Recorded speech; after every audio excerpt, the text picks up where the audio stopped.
You know, I guess one person can make a difference. Enough said. I was told to say an anecdote. Anecdotes are easy. So I thought to myself, what kind of anecdote can I tell these people who really have more important things to do? And I figured I'm going to tell you how Spider-Man came into being. It's a true story, although sometimes it's hard even for me to believe it.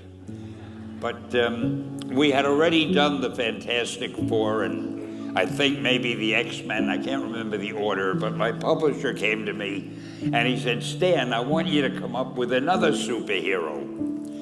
So I said, okay, went home, and when my publisher said do something, I'd better do it because I wanted to keep my job. I thought, what can I come up with now? And the most important thing in a superhero at first is the superpower. Once you get that, everything else comes along. So I thought, what power will I give a new guy? And I saw a fly crawling on the wall.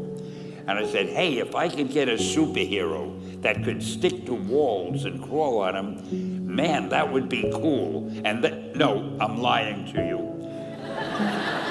I don't think the word cool was in use then. I probably said it'll be groovy.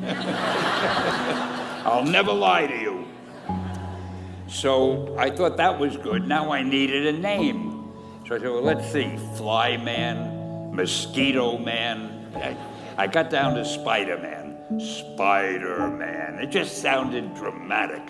So, okay, I had my hero. I had his power, his name.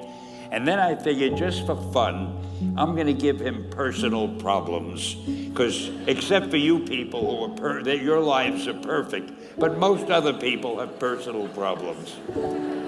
And then I thought I'd make him a teenager, because there were no teenage superheroes that I knew of at the time. So armed with all that wonderful material, those great ideas, I ran into my publisher's office and I told him. This was my reaction, the reaction he gave me. Stan, that is the worst idea I have ever heard. First of all, and he started to give me because he's a very logical man, very intellectual. First of all, people hate spiders, so you can't call a hero Spider-Man. You want him to be a teenager? Teenagers can only be sidekicks. And you want him to have personal problems? Stan, don't you know what a superhero is? They don't have personal problems. Well, I left the office disappointed, but obviously a much wiser man. And I couldn't get Spider-Man out of my system.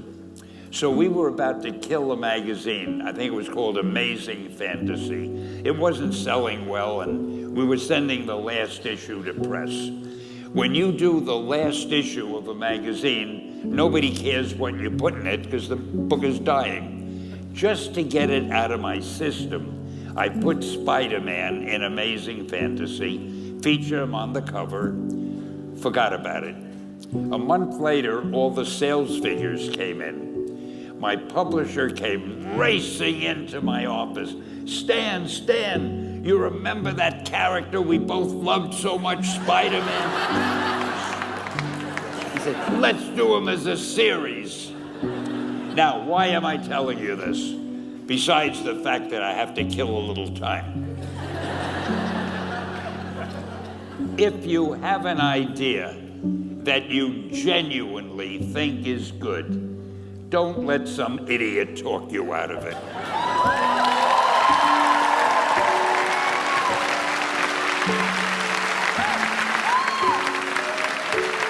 Now, that doesn't mean that every wild notion you come up with is going to be genius, but if there is something that you feel is good, something you want to do, something that means something to you, try to do it.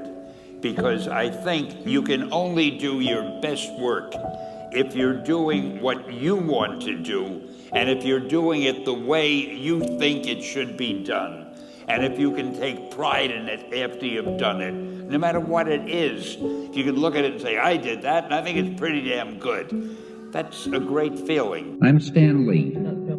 I've been writing stories for the young generation for the past 30 years. During this time, I think I've learned a lot about what young people think. More importantly, I think I've learned a lot about what young people are. We're going to try to present a voice that somebody will listen to. The voice is needed. We hope it will be ours.